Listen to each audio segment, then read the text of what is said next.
তখন হুজুর সাল্লাল্লাহু আলাইহি সাল্লাম বলছেন, এখন তো বাইতুল্লাহর চাবি আমাকে দিচ্ছ না, কিন্তু যেই দিন চাবিটা আমার হাতে থাকবে আসবে, আর আমি যেইখান থেকে তোমার কাছে চাবি চাইছি নিচে দাঁড়াইয়া, তুমি উপরে দাঁড়াইয়া রয়েছো, আমি নিচে, ওই দিন আমি উপরে থাকবো, তুমি নিচে থাকবা, তখন তুমি আমার কাছে চাবিটা চাইবা, তখন কেমন হবে? এই কই যে আল্লাহ এই দিন আমাদেরকে না দেখায়। যেমন 5 আগস্ট পর্যন্ত উনি বলছেন যে ক্ষমতা আমার হাতের থেকে যাবে, এটা যেন আল্লাহ আমারে না দেখায়। কথা কয় না, কথা বুঝছেন? কিন্তু এটা তাফসীরি আলোচনা ঠিকই আছে, কিন্তু এটা অ্যানালগ তাফসীরি আলোচনা নয়, এটা ডিজিটাল তাফসীরি আলোচনা। ডিজিটাল বুঝছেন? ডিজিটাল মানে 1400 বছর আগের কথাকে এখনকার কথার সাথে মিলাইয়া বস এটাকে থ্রো করা, এটাকে বলে ডিজিটাল।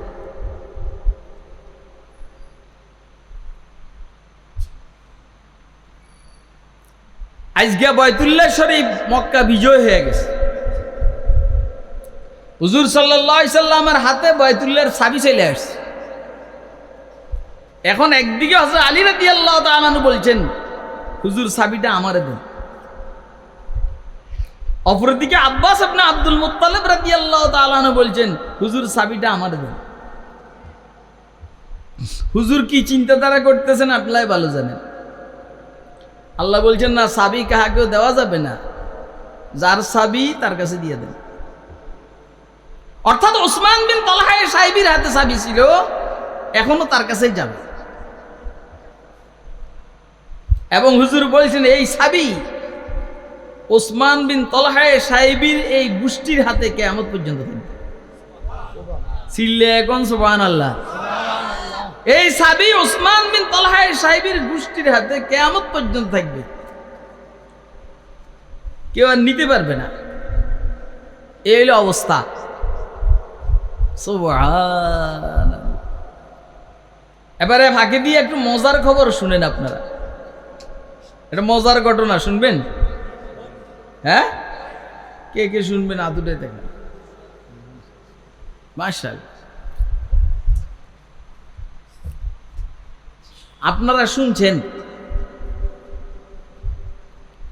ইমাম মাহদী রাদিয়াল্লাহু তাআলা আনহু বাইতুল্লাহর তাওয়াফ অবস্থায় পৃথিবীর কুতুব আর আবদালদের সামনে ধরা খাইয়া যাবেন। ধরা খাবেন মানে প্রকাশ পাবেন। উনি নিজেকে কখনো মাহাদি বলবেন না। যত জায়গার মধ্যে 2 নম্বরই করে বলে যে আমি মাহাদি, আমি এদের বন্ড হওয়ার জন্য এটাই যথেষ্ট। কেউ বাংলাদেশে মাহাদি দাবি করে, কেউ ভারতে, কেউ পাকিস্তান। এই মাহাদি কেউ দাবি করবে না, ওনার প্রকাশটাই ঘটবে বাইতুল্লাহর তাওয়াফ অবস্থায়। আকাশ থেকে আওয়াজ আসবে, হাজা খলিফাতুল্লাহিল মাহদি ফাসমাউ লাহু ওয়া আতিউ। এটা আল্লাহর খলিফা মাহদি, এর কথা শুনো, কথা মানো। বাইতুল্লাহর তাওয়াফ অবস্থা।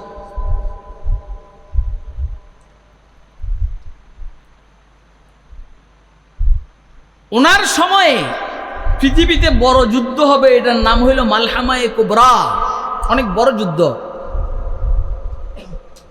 একটা কাউয়া সারা দিন উড়ার পরও যুদ্ধের ময়দান শেষ হবে না, এত বড় ময়দান। বহু মুসলমান শহীদ হবে। এই যুদ্ধে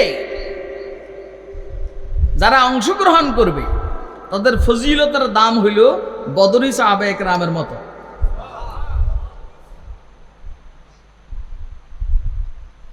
এই দারুল উলুম দেওবন্দের সর্বপ্রথম মুহতামিম, আপনাদের কোনো কষ্ট হয়নি? দারুল উলুম দেওবন্দের সর্বপ্রথম মুহতামিম হযরত মাওলানা শাহ রফিউদ্দিন সাহেব রহমতুল্লাহ আলাইহি। উনি হাদিস শরীফটা জানেন যে বাইতুল্লাহর তাওয়াফ অবস্থায় ইমাম মাহাদির আত্মপ্রকাশ ঘটবে। চাবি থাকবে মাহাদি ওসমান বিন তালহা সাহেবের গোষ্ঠী গোত্র এদের হাতে। এই জন্য শাহ রফিউদ্দিন সাহেব একটা চিঠি লিখছে ইমাম মাহাদির কাছে। কি চিঠি? আমি রফিউদ্দিন দেওবন্দি মক্কা শরীফ অবস্থান করতেছি, আপনার আগমনের অপেক্ষায় আমি এক জিল কোরআন শরীফ রাখছি আপনার জন্য হাদিয়া, এটা আপনি নিজে তেলাওয়াত করবেন। আর একটা তরবারি রাখতেছি, এটা আপনার সাথে যারা যুদ্ধে অংশগ্রহণ করবে তাদের একজনকে দিবেন। এটা দিয়া ওনার সময়ে বয়তুল্লাহর সাবিওয়ালা যে সাইবি গোষ্ঠী এর হাতে দিয়ে বলছেন, তুমি যখন মারা যাবে এর আগে এটা তোমার পরবর্তী জেনারেশনের হাতে দিবে। হে যখন মারা যাবে সে যেন তার পরবর্তী জেনারেশনের হাতে দিয়ে দেয়, এভাবে ওসিয়ত করে দিছে। এই চিঠি, এই কোরআন শরীফ, এই তরবারি এইভাবে হস্তান্তর হইতেছে, হাত পরিবর্তন হইতেছে এখন পর্যন্ত। উদ্দেশ্য কি?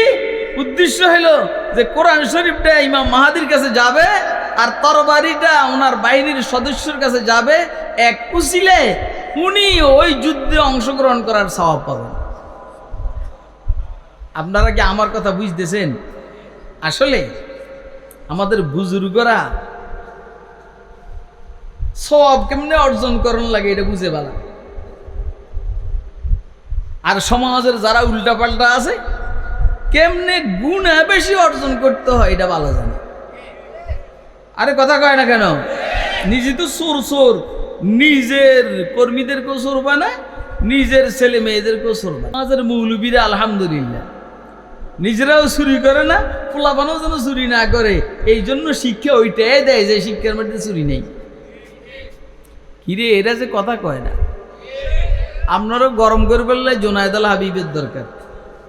আমার হইল সাদা সিধা ওয়াজ, আমার আলোচনার স্টাইল এইটা। আল্লাহ রাব্বুল আলামিন কোরআন শরীফের আয়াত অবতীর্ণ হয়েছে, খবরদার সাবি অন্যখানে যাবে না, যেখানে ছিল সেইখানেই। ইন্নাল্লাহ ইয়ামুরুকুম আন তুআদ্দুল আমানাতি ইলা আলিহা, তোমাদেরকে নিশ্চয় আল্লাহ নির্দেশ দিচ্ছেন আমানতকে আহলে আমানতের কাছে হস্তান্তর করবে। এখনো সাবি ওই গোষ্ঠীর কাছে আছে।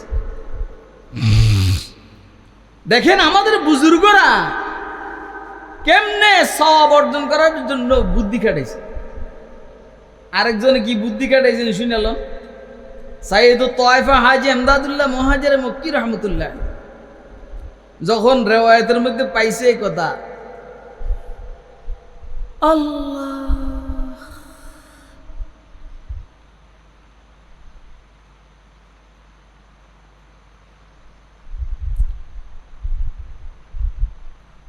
যারা শীতকালে ঠিক মতো অজু করে আর ঘন ঘন মসজিদে যায়, কদম বেশি মারে,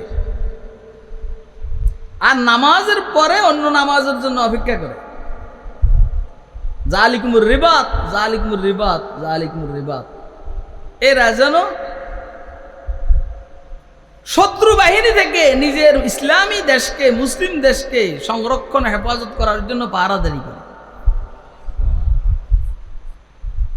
কাসরাতুল খুতা ইলাল মাসাজিদ, মসজিদের দিকে বেশি বেশি কদম মারে। এই হাদিস শরীফ আমাদের বুজুর্গ সাইয়েদুত তায়েফা হাজী এমদাদুল্লাহ মুহাজির মক্কি রহমতুল্লাহ কি করেন? মসজিদে যাওয়ার জন্য দুইটা রাস্তা হইলে যে রাস্তাটা দূরের ওই রাস্তাটা উনি গ্রহণ করতেন, তাও পাও বেশি মারা যাবে। আবার দূরের রাস্তা দিয়ে যাইয়াও পাওকে ছোট ছোট করে মারতেন যেন পাও বেশি হয়। আমি বুঝাইতে পারতেছি না কথা বুঝে আসতেছে? কোরআন শরীফের এক জায়গার মধ্যে আছে ওয়ানাকতুমু মা কাদ্দামু আসারাকুম ওয়ানাকতুমু মা কাদ্দামু আসারাহুম ওয়া কুল্লা শাইইন আহসাইনাহু ফি ইমামিম মুবিন। মদিনা শরীফের বনু সালমা গোষ্ঠী এরা মসজিদে নববীর পাশে আইসা ঘর করবে, একটু দূরে, এদের বাসা বাড়ি একটু দূরে, এরা মদিনা শরীফের পাশে আইসা ঘর বাড়ি করবে। তখন হুজুর সাল্লাল্লাহু আলাইহি সাল্লাম বলছেন দিয়ারাকুম তুকতাবু আসারুকুম, তোমরা তোমাদের শহরে থাকো, তোমাদের গ্রামে থাকো, ওইখান থেকে মসজিদ নববীতে আসতে যতগুলা পাও ফেলবা সবগুলা লেখা হবে।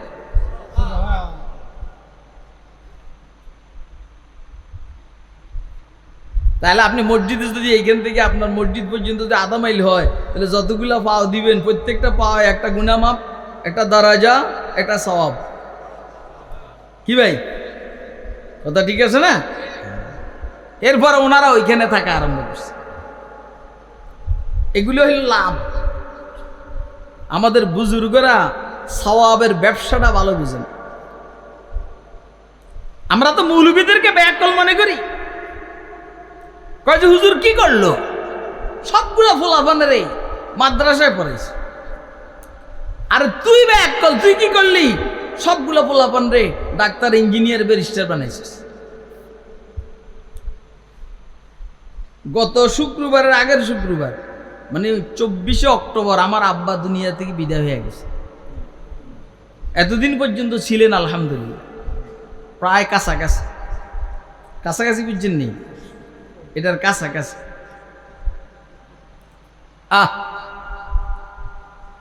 সারাদিন যা তেলাওয়াত করি পড়ি সব আব্বার নামে পাঠাই। কথা কয় না, কার নামে? তো উনি কি ঠকছেন না জিতছেন? যারা অ্যাডভোকেট ব্যারিস্টার বানাইছে ঠকছেন না জিতছে? আর কথা কয় না, ওরে বোম মারলেও কোরআন শরীফের একটা আয়াত শুদ্ধ বাইর হবে না।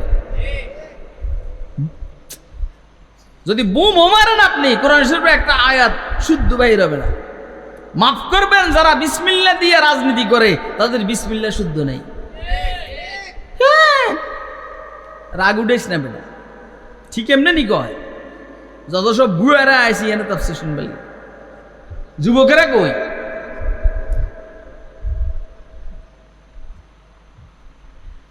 আল্লাহু আকবার। উম্মতের উলামায়ে কেরাম কি চালাক না ব্যাককল? কথা কয় না?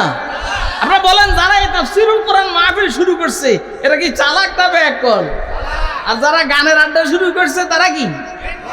হ্যাঁ, ওইখানে যাবে গুনার চালান, আর এইখানে হলো সওয়াবের চালান। 35 বছর আগে যারা শুরু করাইছেন এখন নাই অনেকে। ইনশাআল্লাহুল আজিজ এই সওয়াবের হাদিয়া কবরে যাবে কি যাবে না? আজকে যারা টাকা টুকে লাগাইছেন, পিছনে দিয়েছেন, সামনে দিবেন, এটার সওয়াব কি কবরে যাবে কি যাবে না?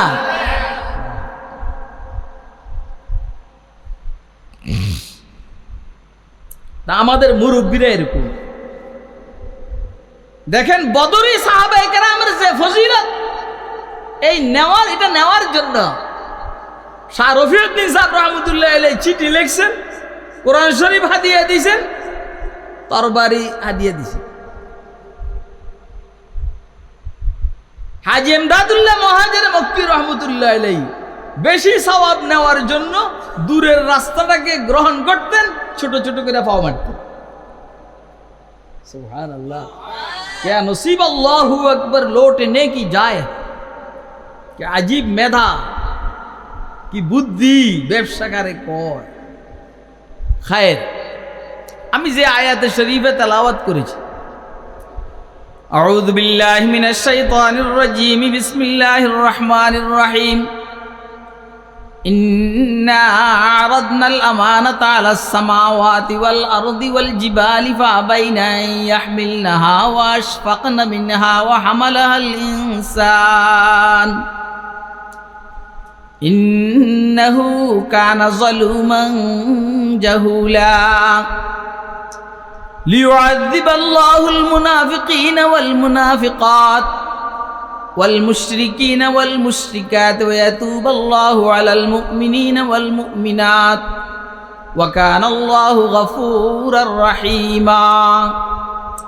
রব করিম বলেন, নিশ্চয় আমি আল্লাহ আমানতকে পেশ করেছি। ইন্না আরাদনাল আমানাহ, নিশ্চয় আমি আল্লাহ আমানতকে পেশ করেছি। আলাস সামাওয়াতি ওয়াল আরদি ওয়াল জিবাল, আসমান সমূহের উপরে, জমিন সমূহের উপরে, পাহাড় সমূহের উপরে। মানে আমি দেখাইছি, এই যে দেখ আমানত।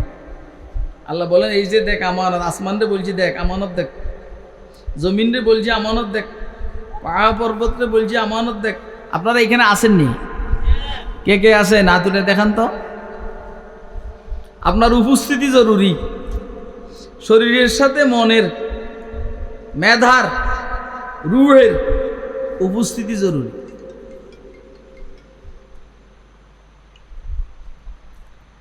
নে আসমান জমিন পাহাড় পর্বত এদেরকে আমানত দেখায় বলছি এত সুন্দর জিনিস নে। পা বাইনা আইয়াহমিলনাহা, এরা কয় আমরা পারুম না। আমরা আসমানে বলে আমরা এই আমানতকে ধারণ করতে পারবো না, জমিন বলে আমানতকে ধারণ করতে পারবো না, পাহাড় পর্বত বলে আমানতকে ধারণ করতে পারবো না। কিলে পারবে না? ওয়াশফাকনা মিনহা, ভয় পেয়ে গেছে। কি পেয়ে গেছে? এই জন্য কে পারবো না, ভয়ে পারবো না। মাঝখান দিয়ে আইসা কথা নাই বার্তা নাই। ও হামালাহাল ইনসান, এই আমানতকে মাথায় উঠাইছে, ধারণ করছে মানুষে। আল্লাহু আকবার কবেন না? কন না। এটা কে রুমিছে জানেন? বাপে 2 মনের বস্তা, 2 মন ওজনের বস্তা মাথা করে পারে না। জওয়ান জওয়ান ফলাফান যারা আছে এরা দূরে দূরে। এখন বাপের ছোট ছেলে ছোট্ট, অথবা মেয়ের ঘরের নাতি, ছেলের ঘরের নাতি ছোট্ট, নানা ভাইয়া দাদা ভাইয়া আমার মাথায় দাও। তুই পারবি না? কয় না আমি পারবো। এরকম ঘটনা কি ঘটেনি? আর কথা কয় না। আপনি কি করেন? তুমি নানা ভাইয়ের সাথে আসো,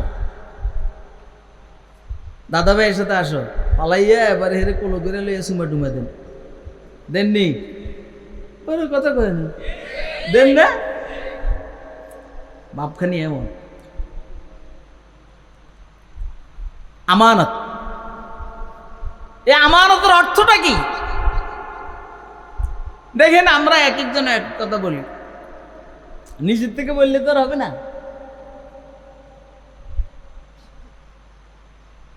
অনেকে কয় যে কোরআন শরীফ, কয় যে আমানত মানি হইল কি? পাহাড় পর্বতের সামনে আল্লাহ কোরআন শরীফকে পেশ করছেন, জমিনের সামনে কোরআন শরীফকে আল্লাহ পেশ করছেন। তো এরা কয় যে আমরা পারবো না, মানুষ উঠেছে। এই কথাটা এই জন্য সঠিক না। এই কোরআন শরীফ তো হইল এই উম্মতের বৈশিষ্ট্য। কোন উম্মতের? মুহাম্মদ মুস্তাফা সাল্লাল্লাহু আলাইহি সাল্লামের উম্মতের বৈশিষ্ট্য হইল কোরআন শরীফ।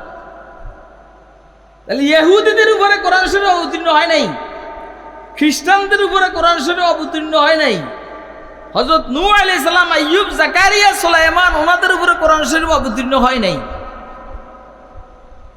কোরআন শরীফ অবতীর্ণ হয়েছে মুহাম্মদ সাল্লাল্লাহু আলাইহি সাল্লামের উপরে বা এই উম্মতের উপরে। আর এইখানে ওয়াহামালা আল ইনসান মানে এটা বহুত আগের ঘটনা, ধরে নেন রু জগতের ঘটনা। এইখানে তো কোরআন শরীফ নিয়ে আলোচনা হবে না। এই জন্য আমানত মানে কোরআন শরীফ, এটা সঠিক না। কোরআন শরীফের ব্যাপারে অন্য আয়াত, লাউ আনজালনা হাযাল কুরআনা আলা জাবালিন লারাআইতাহু খাশিআম মুতাসাদ্দিআম মিন খাশিয়াতিল্লাহ ওয়া তিলকাল আমসালু নাদরিবুহা লিন-নাসি লাআল্লাহুম ইয়াতাফাক্কারুন। আল্লাহ বলেছেন আমি যদি কোরআন শরীফকে অবতীর্ণ করতাম পাহাড়ের উপরে, লারাআইতাহু খাশিআম মুতাসাদ্দিআম মিন খাশিয়াতিল্লাহ, পাহাড়কে দেখতে তুমি হে রাসূল খাশিআ, আতঙ্কিত, মুতাসাদ্দিআ জরাকীর্ণ, মানে টুকরা টুকরা হয়ে যেত আল্লাহর ভয়ে। লাউ আনজালনা হাযাল কুরআনা আলা জাবালিন লারাআইতাহু খাশিআম মুতাসাদ্দিআম মিন খাশিয়াতিল্লাহ। এটা হলো ভিন্ন মাসালা। এখানে শুধু পাহাড়ের কথা আসছে, আর এখানে আসমান জমিন পাহাড় তিনটা আসছে। তাহলে মূল কথা এখানে কোরআন শরীফ না, আমানত। তাহলে আমানতের অর্থটা কি? কেমনে জানি বুঝাইলে আমি আপনাদেরকে বুঝাইতে পারবো, আমার জানা নাই এখন। ইন্না আরাজনাল আমানাতা আলাস সামাওয়াতি ওয়াল আরদি ওয়াল জিবাল فابين أن يحملنها وأشفقن منها وحملها الإنسان إنه كان ظلوما جهولا आसमा बारे अमानत ना तू आनस तो कशीदो, आसमा बारे अमानत ना तू आनस तो कशीदो, उराए फाले बना में मने दीवाना जदंद, उराए फाले बना में मने दीवाना जदंद। আসমান আমানতের বোঝা উঠাইতে চায় না, জমিন পাহাড় পর্বত আসমান আমানতের বোঝা উঠাইতে চায় না। লটারিতে আমার মতো পাগলের নাম উঠছে, রায়ে ফালে বনামে মানে দিওয়ানা জাদান। হাফেজ সিরাজি বলেন, লটারিতে আমার মতো পাগলের নাম উঠছে, কোরআন শরীফ হাতে নেওয়ার মাথা উঠাইবার।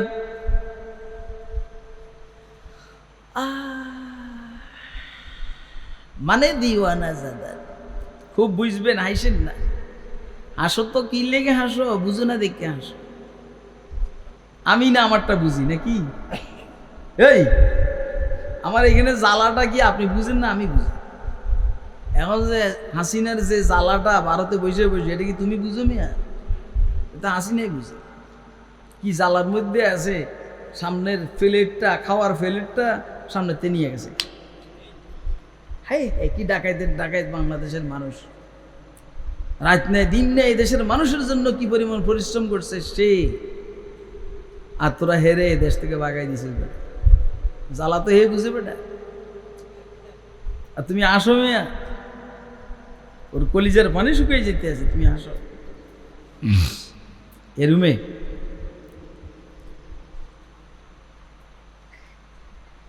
আমানতের অর্থটা কি দেখেন, আরেকটু বলি। লা দীন লিমাল্লা আমানাতালা, লা ঈমান লিমাল্লা আমানাতালা। যে আমানতের খেয়ানত করে তার কাছে ঈমান নাই, কথা কয়। ওয়ালা দীন লিমাল্লা আদালা, যে ওয়াদা অঙ্গীকার ভঙ্গ করে তার কাছে দিন নাই, তার মানে ইসলাম নাই। আমানতের খেয়ানত করলে ঈমান নাই, অঙ্গীকার ভঙ্গ করলে ইসলাম নাই, কথা কয় না কেন? তাহলে সমাজের মধ্যে আমানতের খেয়ানত করেন লোক আছে না নাই? তার মানে ঈমান নাই। সমাজের মধ্যে অঙ্গীকার ভঙ্গ করার লোক আছে কি নাই? তার মানে ইসলাম নাই। লা ঈমান লিমাল্লা আমানাতালা ওয়ালা দীন লিমাল্লা আহদালা। অন্য রিওয়ায়াত পড়ছি, ইন্নাল আমানাতা নাযালাত মিনাস সামাই ফি জাযরি কুলুবির রিজাল ফাআলিমু মিনাল কুরআনি ওয়াস সুন্নাহ। হুযায়ফা ইবনুল ইয়ামান রাদিয়াল্লাহু তাআলা আনহু বলেন, আমি আমানতের ব্যাপারে তিনটা কথা বলবো। কয়টা? এক নম্বর, আমানত হইল আল্লাহর পক্ষ থেকে প্রত্যেকটা মানুষের দিলের মধ্যে একটা বীজকে, একটা দানাকে অবতরণ করা হয়েছে, যেটাকে আপনি এভাবে বলতে পারেন ফিতরতে ইসলামিয়া, ইসলাম গ্রহণ করার যোগ্যতা। তুমি কোন জামাতে পড়ো? না হবে মির ফরজ। আচ্ছা তাও শুনে রাখ, কাজে আসবে। কুল্লু মাউলুদিন ইউলাদু আলাল ফিতরাহ ফাআবাওয়াহু ইউহাউবিদানিহি ওয়া ইউনাসসিরানিহি ওয়া ইউমাজ্জিসানিহি কামা তুনতিজুল বাহিমাতু বাহিমাতান জাযআ হাল তুইসু ফীহিম মিন জাযআ। প্রত্যেকটা নবজাত সন্তানকে সৃষ্টি করা হয়েছে ইসলাম গ্রহণ করার যোগ্যতা দিয়ে। কথা কয় না? এবার ইহুদির ঘরে হোক, খ্রিস্টানের ঘরে হোক, অগ্নিপূজকের ঘরে হোক, হিন্দুর ঘরে হোক, ব্রাহ্মণের ঘরে হোক, প্রত্যেকটার ভিতরে ইসলাম গ্রহণ করার যোগ্যতা দিয়ে সৃষ্টি করা হয়েছে। এটা হলো আমানতের অর্থ। এটাকে বলে ইন্নাল আমানাতা নাযালাত মিনাস সামাই ফি জাযরি কুলুবির রিজাল। এটা পরে শানিত হয়, পরে এটা এস্টাবলিশ হয় কোরআন সুন্নাহর শিক্ষার বরকত। এখানে যারা আছে সবার ভিতরে আল্লাহ এটা দিয়েছেন। এখন তার পরিবেশ, তার সোসাইটি, তার সমাজ, তার পিতামাতা এটাকে নষ্ট করছে। এর দোষ তো আর আল্লাহর না। কথা কয় না? দোষ কার না? আমারটা আমি নষ্ট করে বলাইছি, দোষ কার? আমার আব্বা আম্মার দোষ, আমার পরিবেশ আর সোসাইটির দোষ। আমি যে ইংলিশ মিডিয়ামে পড়ছি সেটার দোষ। এই সমাজের প্রত্যেকটা মানুষ আল্লাহ পাকের দেওয়া এই আমানত নিয়ে যদি নাকি জামিয়া ইউনিভার্সিটিতে ঢুকতো, সানি ইউনিভার্সিটিতে ঢুকতো, জুবাইর আনসারীর মাদ্রাসায় ঢুকতো, তাহলে তার ভিতরে ইসলাম গ্রহণ করার যোগ্যতাটা নষ্ট হয় না। কথা কয় না কেন? তার ভিতরে ইসলাম গ্রহণ করার যোগ্যতাটা আর নষ্ট হয় না। সে এমন নষ্ট করছে, এটা ওনার সোজা হয় না। এমন নষ্ট করছে, এটা সোজা হয় না। কোরআনের কথা বললে তার কাছে ভালো লাগে না, হাদিসের কথা বললে তার কাছে ভালো লাগে না, ইসলামের কথা বললে তার কাছে ভালো লাগে না, ঘুষের বিরুদ্ধে কথা বললে তার কাছে খারাপ লাগে, সুদের বিরুদ্ধে কথা বললে তার কাছে খারাপ লাগে, ইসলামের পক্ষে কথা বললে তার কাছে খারাপ লাগে। কথা ঠিক নেই? বাঁকা হয়ে গেছে। কি হয়ে গেছে গা? তাহলে আমানত মানে হলো ইসলাম গ্রহণ করার যোগ্যতা। এই কলব জমিন আল্লাহর, হেদায়েতের বীজ দিছেন আল্লাহ। এটাকে মডিফাই করার জন্য যত সব ব্যবস্থাপনা করে রাখছেন আল্লাহ। প্রত্যেক যুগে পয়গম্বর আইসা ওই আমানতটাকে ঠিক করার জন্য চেষ্টা করছে। আমাদের যুগে আমাদের হুজুর আসছেন, পরে সাহাবায়ে কেরাম, পরে তাবি, পরে তাবে তাবি, পরে আইম্মে মুজতাহিদিন, আর এখন যারা সেই আমানতের বীজটাকে ঠিক করতে আছে। কথা কয়? আমানতের এক অর্থ ইসলাম গ্রহণ করার যোগ্যতা।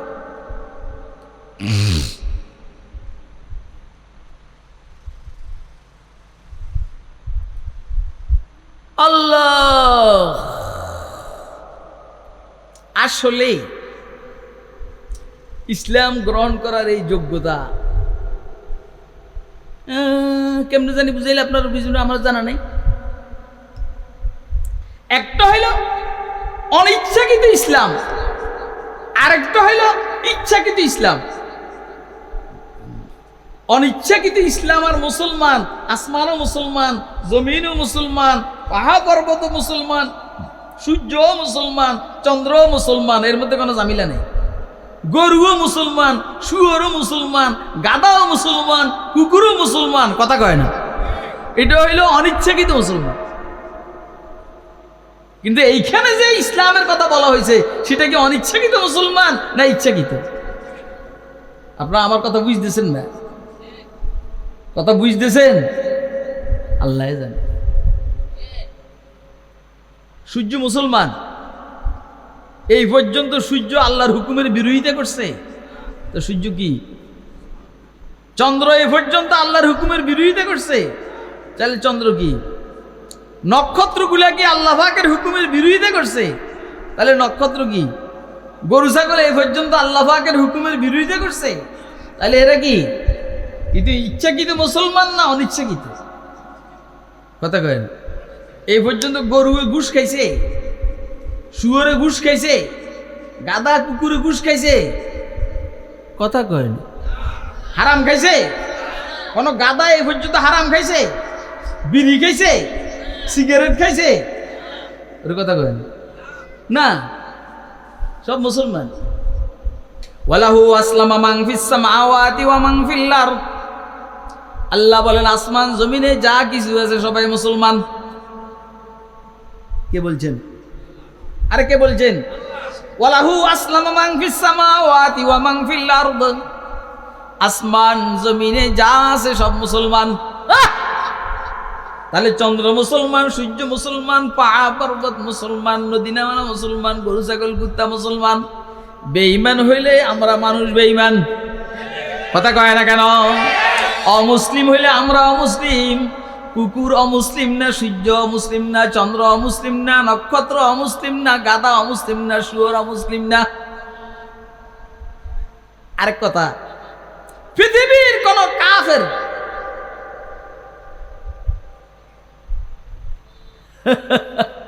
কথা কঠিন হয়ে যাবে, মুশকিল হয়ে যাবে আমার বুঝাইতে। কিছু বিষয়ে পৃথিবীর সমস্ত কাফের বেঈমান ও মুসলমান, আল্লাহর হুকুমের বাহিরে যায় না, যাইতে পারে না। অসুস্থতা কার হুকুমে? এই লাইনে মুসলমান। দুনিয়াতে আসা কার হুকুমে? এই লাইনে মুসলমান। মৃত্যু কার হুকুমে? এই লাইনে মুসলমান, কথা কয় না কেন? তার মানে তাকবীরি ভাবে মুসলমান, আমরা চাইতেছি তাশরীঈ ভাবে মুসলমান, শরীয়তের দিক থেকে মুসলমান।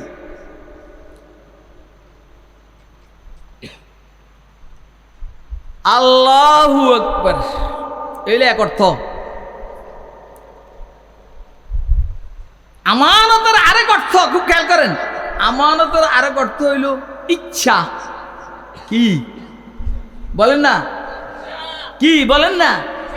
ইচ্ছা শক্তি, আল কুওয়াতুল ইরাদিয়া, ইচ্ছা শক্তি। আপনারা আচ্ছা আমার কথা কি বুঝতেছেন নি? হ্যাঁ, এইখানে মনে হয় কোন আল্লাহর নেক বান্দা আছে যাদের বরকতে কথা একটু একটু সামান্য ভিতরে চলে যেতে চায়। আমি চেষ্টা করতেছি বাইরে রেখে রেখে বুঝাইতে, কিন্তু কথা ভিতরে টানে। ইচ্ছা শক্তি, আল কুওয়াতুল ইরাদিয়া। বসেন, ইনশাআল্লাহ ফায়দা হবে। আল কুওয়াতুল ইরাদিয়া, ইচ্ছা শক্তি। ইন্না আরাজনাল আমানাতা আলাস সামাওয়াতি ওয়াল আরদি ওয়াল জিবাল, আমি ইচ্ছা শক্তিকে আসমানের কাছে পেশ করেছি, জমিনের কাছে পেশ করেছি, পাহাড় পর্বতের কাছে পেশ করেছি। আসমান আর জমিন, পাহাড় পর্বত বলে আল্লাহ আমাদের কাছে তো কোনো ইচ্ছা শক্তি নাই, আপনি যেমনে চালান এমনে চলে, এর বাইরে আমাদের কাছে নাই। ফেরেশতার কথা বললেন না কেন? ফেরেশতার কাছে আছে ভালো ইচ্ছা, কোনো খারাপ ইচ্ছা নাই, কথা কয় না? ফেরেশতাদের কথা বললেন না কেন? ফেরেশতাদের কাছে আছে ভালো ইচ্ছা, খারাপ ইচ্ছা নাই। আল্লাহ চান ভালো ইচ্ছাও থাকতে হবে, খারাপ ইচ্ছাও থাকতে হবে। এরপরে তুমি জোর করে ভালো ইচ্ছার উপরে আমল করবে, এটা হলো তোমার পরীক্ষা, কথা কয় না? হ্যাঁ, এই জন্য ফেরেশতাদের কথা বলেন নাই। আসমানের কাছে ইচ্ছা শক্তি নাই, জমিনের কাছে ইচ্ছা শক্তি নাই, পাহাড়ের কাছে ইচ্ছা শক্তি নাই। বাকি রইল জিন্নাতের কথা। জিনদেরকে আল্লাহ পাক রব্বুল আলামিন এদের কাছে আমানতকে পেশ করেন নাই, কারণ ওদের কাছে যেটা আছে খুব দুর্বল। আল্লাহ বলেন মানুষের কাছে প্রচন্ড ইচ্ছা শক্তি আছে ভালো করার, প্রচন্ড ইচ্ছা শক্তি আছে খারাপ করার। দুটোটাই সমান সমান, ভালো আর খারাপ দুটোটাই সমান সমান। জিন্নাতের মধ্যে একটা দুর্বল একটা সবল, খারাপটা বেশি সবল, ভালোটা বেশি দুর্বল। আল্লাহ বলেন তোরা মানুষের তাবে, তোদেরকে বাদ। ইচ্ছা শক্তি আছে মানুষের কাছে, ও হামালাহাল ইনসান। আসমান বলে আল্লাহ আমি ইচ্ছা শক্তি আমার কাছে নাই, এই জন্য আমি এটা গ্রহণ করতে পারবো না। জমিন বলে আল্লাহ আমার কাছে ইচ্ছা শক্তি নাই, আমি পারবো না। পাহাড় পর্বত বলে আল্লাহ আমার কাছে ইচ্ছা শক্তি নাই, যেমনি রাখছি এমনি, এর উল্টাটা করার ক্ষমতা নাই। আসমান বলে যেভাবে আছি সেভাবে, এর উল্টাটা নাই। জমিন বলে যেভাবে আছি সেভাবে, এর উল্টাটা নাই। ফাবাইনা ইয়াহমিলনাহা ওয়া আশফাকনা মিনহা, ভয় পেয়ে গেছে।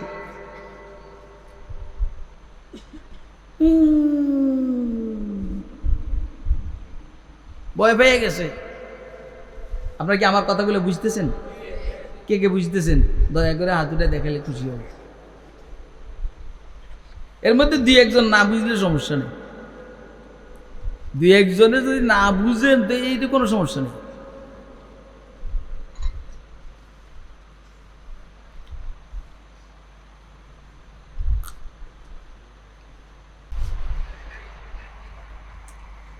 আলহামদুলিল্লাহ পড়েন, পড়েন না আলহামদুলিল্লাহ।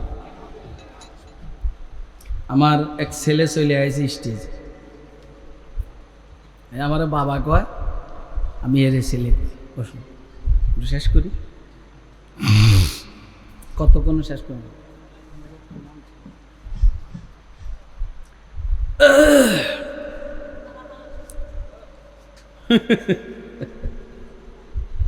তাহলে আসমানের ইচ্ছা শক্তি নাই, আসমানের কি নাই? ইচ্ছা শক্তি নাই। জমিনের ইচ্ছা শক্তি নাই, পাহাড় পর্বতের ইচ্ছা শক্তি নেই। এই জন্য কয় যে আমরা পারবো।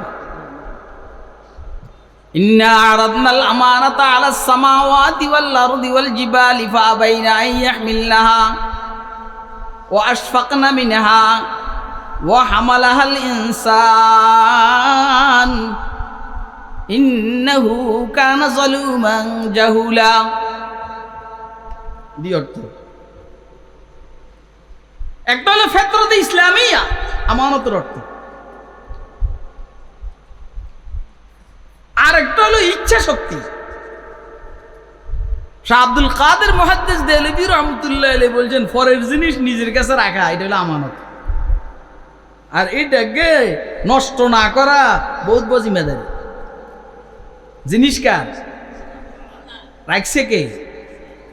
আমি, আমার কাছে রাখছি, নষ্ট হওয়া সমস্যা না। এই জন্য বলছেন লা ঈমান আলিমাল্লা আমানাতা ওয়ালা দীন আলিমাল্লা আদাল। খায়ের মাশাআল্লাহ হইছো অনেকক্ষণ সময়। আর একটা শব্দ বলবো, আমানতের যেটা তাফসীর করেছেন হযরত সাইয়্যিদুত তায়েফা হাজী ইমদাদুল্লাহ মুহাজির মক্কি রহমাতুল্লাহ। আমানতের অর্থ হইল মুহাব্বত। কি? আসমানের কাছে মুহাব্বত নেই, জমিনের কাছে মুহাব্বত নেই, পাহাড় পর্বতের কাছে মুহাব্বত নেই।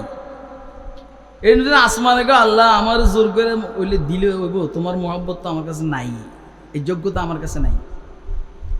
জমিনে একই কথা, আল্লাহ তোমার ভালোবাসা তো আমার কাছে নেই। পাহাড় পর্বত কয়টা, ফেরেশতার কাছে মুহাব্বত নেই। এই জন্য ফেরেশতা যত ইবাদত করুক না কেন, ফেরেশতা যেই জায়গায় আছে সেই জায়গায় আছে। জিবরাইল সারা জিন্দেগি যদি সিজদায় পড়ে থাকে, জিবরাইল যে স্তরে আছে এই স্তরের থেকে একটা সুতা পরিমাণ শস্য পরিমাণ উপরে উঠতে পারবে না। কিন্তু আপনি আর আমি প্রতিটা সিজদায় ইনশাআল্লাহুল আজিজ আল্লাহর কাছে আগাইতে থাকবে। কেন?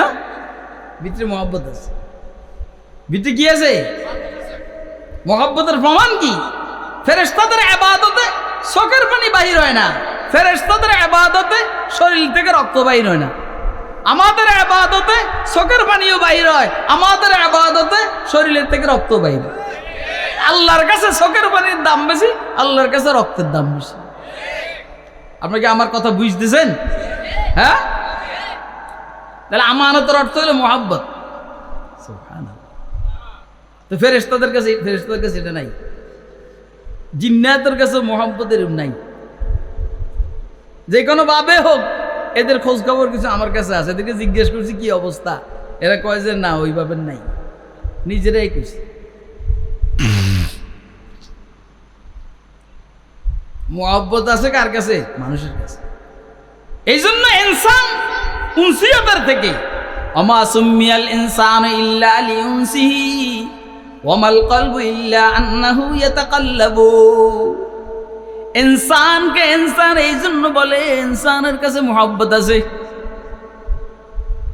গরু ছাগলের কাছে মহব্বত নাই, কোনো কান্নাকাটি নাই, কথা কয় না? হ্যাঁ, দেখছেন নি একটা মানুষ মারা গেলে সারা এলাকা গরম হয়ে যায়। রাসূল সাল্লাল্লাহু আলাইহি সাল্লামের ইজ্জত নিয়ে কেউ যদি জামিলা করে সারা দুনিয়া গরম হয়ে যায়, কথা কয় না কেন? হুজুরের খতমে নবুয়তের মাসালায় সারা দুনিয়া গরম, ঠিক না বেঠিক? এটা হলো মহব্বত। এটা কি বলেন না মহব্বত? কয় তারিখ বলেন না, কয় তারিখ? 15 তারিখ। যাইয়েন মহব্বত। ইন্না আরাদনাল আমানাতা আলাস সামাওয়াতি ওয়াল আরদি ওয়াল জিবালি ফাআবাইনা আন ইয়াহমিলনাহা। মহব্বতের আমানত আমরা গ্রহণ করতে পারবো না, কারণ জোর করে এটা ঢুকানো যায় না, আমাদের ফিতরতের মধ্যে মহব্বত নাই। ওয়া হামালাহাল ইনসান, মহব্বতের ঠেলায় মানুষের সহ্য করতে পারে না। আল্লাহ আমার দেন, মহব্বত আছে, কি আছে? এই জন্য কয় আল্লাহ আমারে দেন। পা পর্বত এটা বুঝে, ফেরেশতারা এটা বুঝে, আমারে দেন। আল্লাহু আকবার। এটার উত্তর দিয়েছেন হযরত হাফেজ শিরাজি রাহমাতুল্লাহ আলাইহি। आसमा बारे अमानत ना तू आनस्तो कशीदो, आसमा बारे अमानत ना तू आनस्तो कशीदो, कुराए फाले बना में मने दीवाना जदंद। ए दीवाना, दीवाना কে হয়? পাগল কে হয়? যার কাছে মহব্বত আছে। দেখছো কথা কয় না? পাগল কে হয়? যার কাছে মহব্বত আছে। হাফেজ শিরাজি বলছেন যে এটা আমার ভাগে, এই লটারিতে আমার নামটা কেন উঠলো? এই জন্য উঠছে যে আমার মধ্যে মহব্বত আছে। তো মহব্বতের এই আমানত আল্লাহ আমাদেরকে দান করেছেন। এই মহব্বতের আমানত দিয়া আমরা যত চেষ্টা করব তত সামনের দিকে অগ্রসর হব। পারবো না ইনশাআল্লাহ? ইন্নাহু কানা যালুমান জাহুলা। মানুষ জালেম, মানুষ জাহেল, এটা হইল মহব্বত। আল্লাহ মহব্বতের শুধু মানুষ জালেম। জালেম মানে তার কাছে ইনসাফ করার যোগ্যতা আছে, আপাতত নাই, এটাকে জালেম। জাহেল মানে তার কাছে জ্ঞান অর্জন করার যোগ্যতা আছে, আপাতত নাই, জাহেল। একটা মানুষের মূল গুণ দুইটা,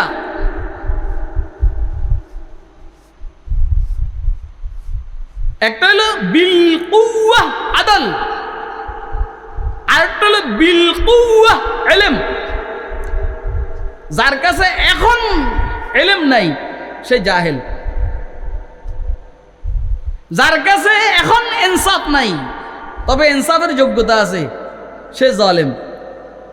ইনসাফের যোগ্যতা আছে, আপাতত নাই, জালেম। ইলমের যোগ্যতা আছে, আপাতত নাই, জাহেল।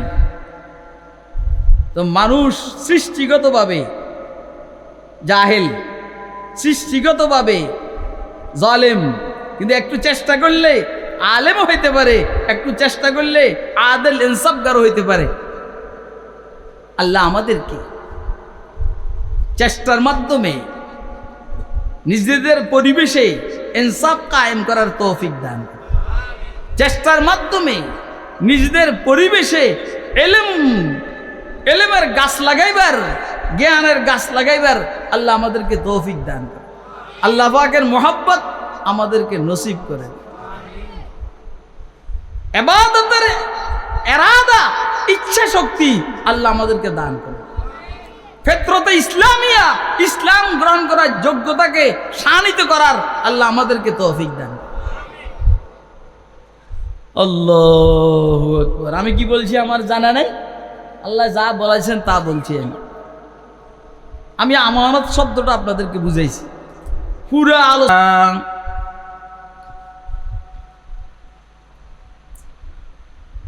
وقال سيدنا رسول الله صلى الله عليه وسلم لا إيمان لمن لا أمانة له ولا دين لمن لا عهد له. وعن حذيفة بن اليمان رضي الله تعالى عنهم قال قال سيدنا رسول الله صلى الله عليه وسلم إن الأمانة نزلت من السماء في جذر قلوب الرجال فعلموا من القرآن والسنة أو كما قال عليه الصلاة والسلام. صدق الله العلي العظيم وصدق رسوله النبي الكريم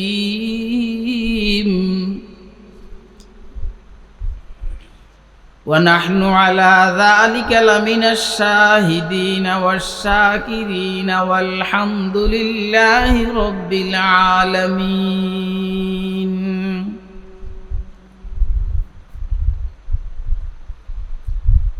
سبحانك لا علم لنا إلا ما علمتنا إنك أنت العليم الحكيم.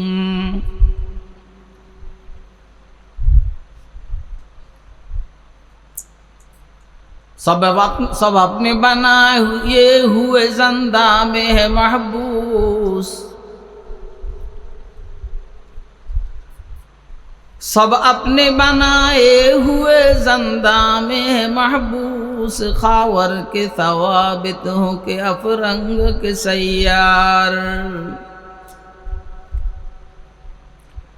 खावर के सवाबितों के अफरंग के सैयार। पीरान कलीसाहों के शेखान हरम हो,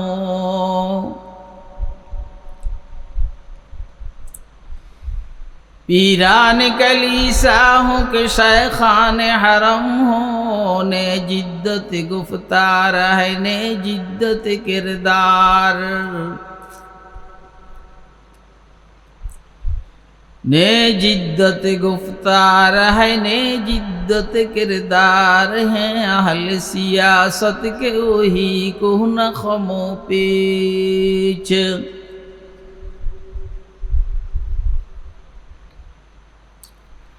है अहल सियासत के वही को न खमो पेच। शायर उसी अफलास तखय्युल में गिरफ्तार,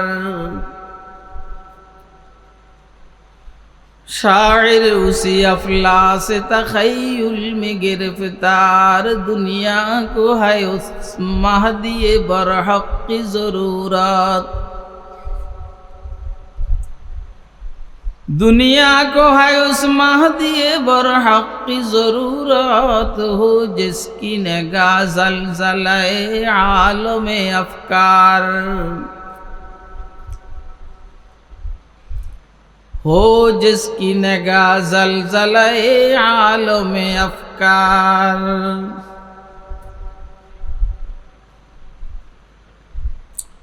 मोहतरम सभापति,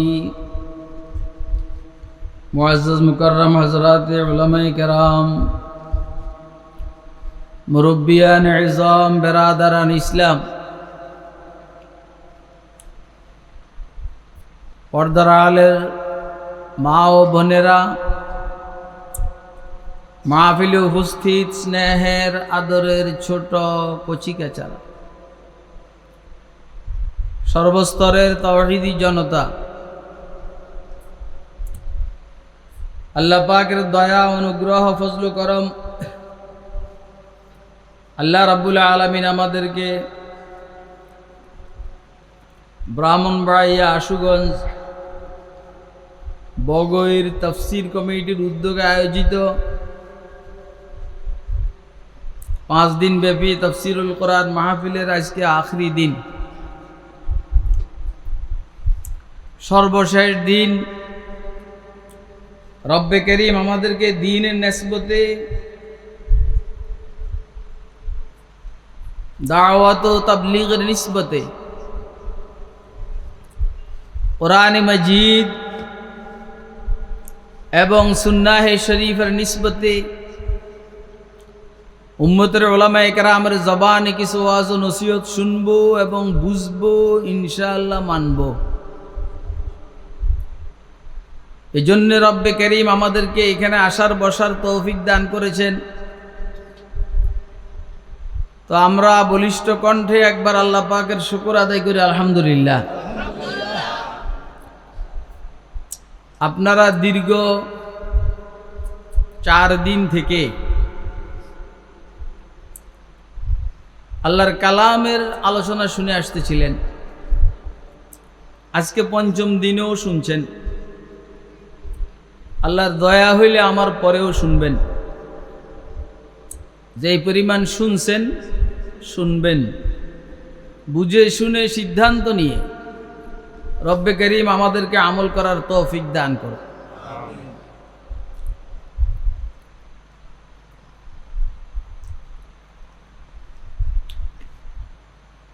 ব্রাহ্মণবাড়িয়ার মানুষ,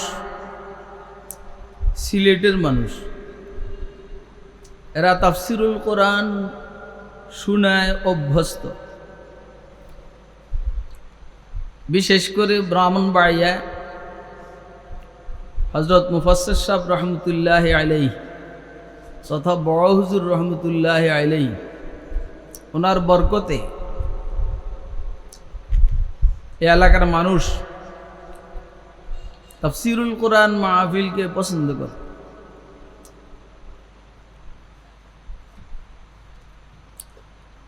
হুজুরের দেখছি, হুজুরের জানাজায় আসছি, কিন্তু ওনার তাফসিরুল কোরআন মাহফিল শোনার সুযোগ হয়নি আমার। কারণ আমরা একটু অন্য অঞ্চলের মানুষ, নোয়াখালীর দিকের মানুষ, এদিকে যাতায়াত কম ছিল। তাফসিরুল কোরআন মাহফিল নাম দেখলে আমার নিজের কাছেও খুশি লাগে। ওয়াজ মাহফিল শুনলে দেখলে এত খুশি লাগে না। তাফসিরুল কোরআন মাহফিল নামটা দেখলে পোস্টারে, এই এই তুমি চা নিয়ে এরম করো কেন? সরো, দিবে না কার করে চা? এটা কি পাইছো? হ্যাঁ, চা দেয়, সবাইরে দাও। উল্টা পাল্টা করো কেন? দিলে সবাইরে দিবে, কথা কয় না। সবাই শুনতেছে, সবাই কষ্ট পাইতেছে। চা দিলে সবাইরে দিবে। যারা স্টেজে বসে এদেরকে দেয়, যারা মাঠে বসে এদের মধ্যে 2-1জনকে দেয়। এটা কি? এটাই তো বৈষম্য। এটার বিরুদ্ধে তো ছাত্ররা আন্দোলন করছে, কথা কয় না। এই কথা কয় না, বৈষম্য বিরোধী আন্দোলন মানে কি? এটাই বৈষম্য। আর জি বেলা মুরাজ্জে বলে এটা। আর দ্বিতীয়বার এরকম করবে না। যা হোক, খায়ের মুশকিল হলে আমার সামনে পড়ে গেলে আমি আমার জবানকে আর নিয়ন্ত্রণ করতে পারি না। এ যেই হোক, মুখ দিয়ে বাইর হয়ে যাবে।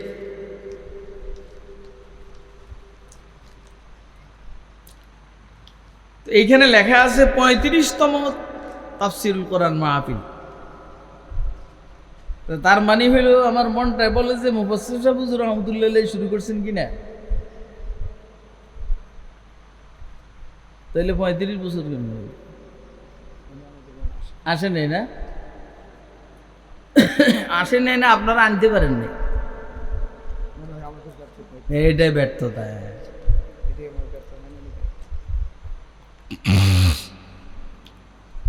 যা হোক, খায়ের আমি কিন্তু আপনাদের মেহমান, এটা জানেন তো? হ্যাঁ, জানেন না? আচ্ছা, না জানলে নাই, যারা জানেন তো জানেন। রাসূল আকরাম সাল্লাল্লাহু আলাইহি ওয়াসাল্লাম ইরশাদ করেছেন, মান কানা ইউমিনু বিল্লাহি ওয়াল ইয়াউমিল আখির ফালইউকরিম যায়ফাহু। যা আল্লাহকে বিশ্বাস করে, আখিরাতকে বিশ্বাস করে, তার উচিত হইল, তার জিম্মাদারি, তার দায়িত্ব হইল তার মেহমানের ইকরাম করবে। আপনারাই বলছেন আমি আপনাদের মেহমান, কয়েক কারণে মেহমান, তার মধ্যে তো এমনি এটাই দাওয়াত দিছেন মেহমান। আর কারণ কই ফেলাই, ভিতরে কথা থাকে না। যদি এইখানে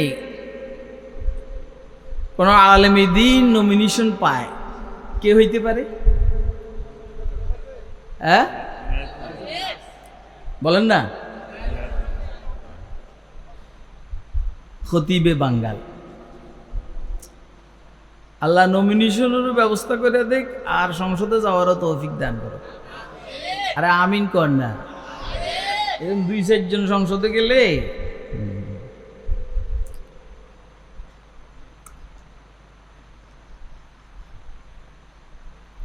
মেহমানের একরাম করা জরুরি।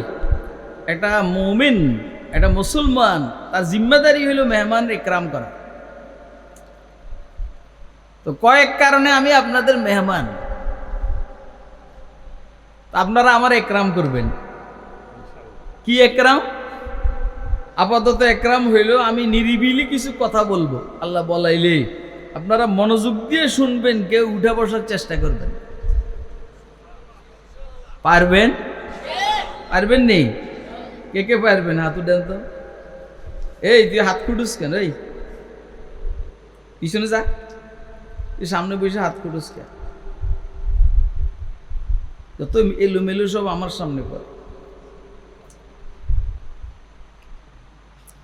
আমি আপনাদের সামনে কোরআন মাজিদের সূরা আহজাবের একেবারেই শেষ দিক থেকে একটি আয়াতে শরীফা তেলাওয়াত করেছি।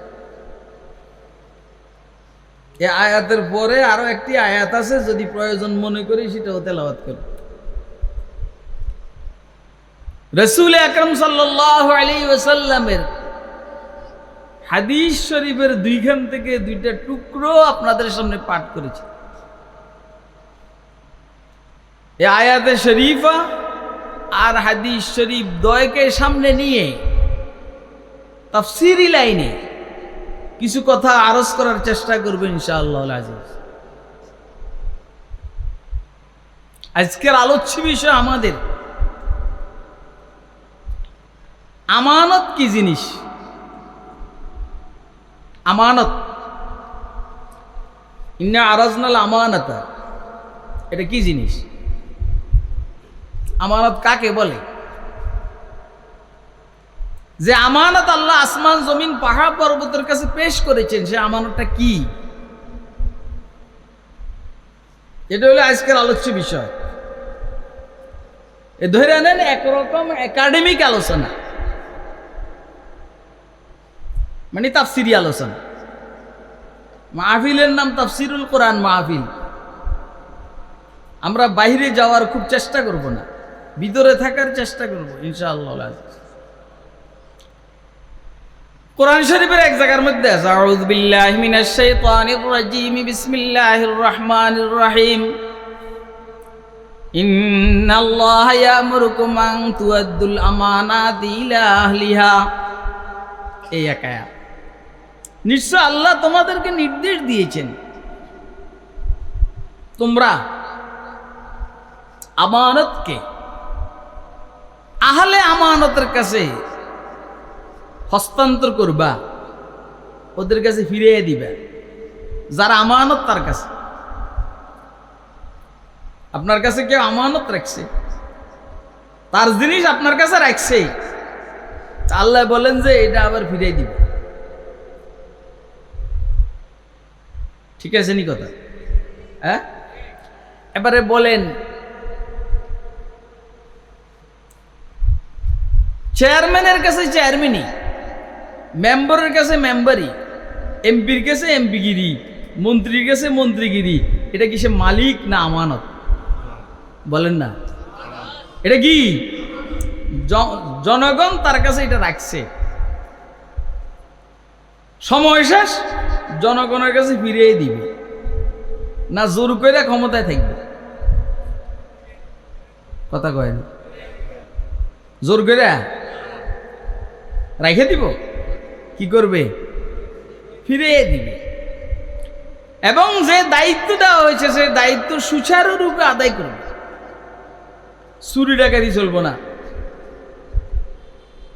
এটা হইল আমানত ফিরিয়ে দেওয়া।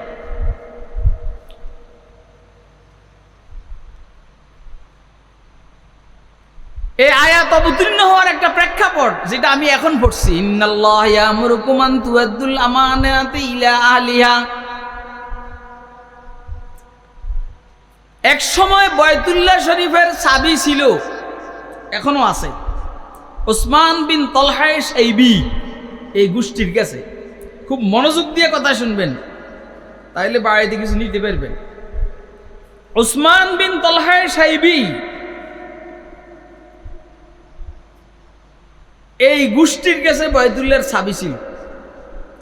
হুজুর সাল্লাল্লাহু আলাইহি সাল্লাম হিজরতের আগে কোন এক মুহূর্তে ওসমান বিন তলহা সাহেবীকে বলছিলেন যে একটু বায়তুল্লাহর চাবিটা দাও। সে তখন কাফের। বায়তুল্লাহর চাবিটা দাও, আমি বায়তুল্লাহর ভিতরে ঢুকে 2 রাকাত নামাজ পড়ব। ওসমান তখন বলছিল, তুমি আমাদের সমাজের মধ্যে বিভেদ সৃষ্টি করেছ, আর তোমারে বায়তুল্লাহর চাবি দিব, এরকম লোকরে বায়তুল্লাহর ভিতরে ঢুকার অনুমতি দেওয়া যায় না। যত সব বিভেদের মূলে হইল তুমি। যেমন বাংলাদেশের প্রেক্ষাপটে যত সব সমস্যার মূল হইল মৌলবীরা।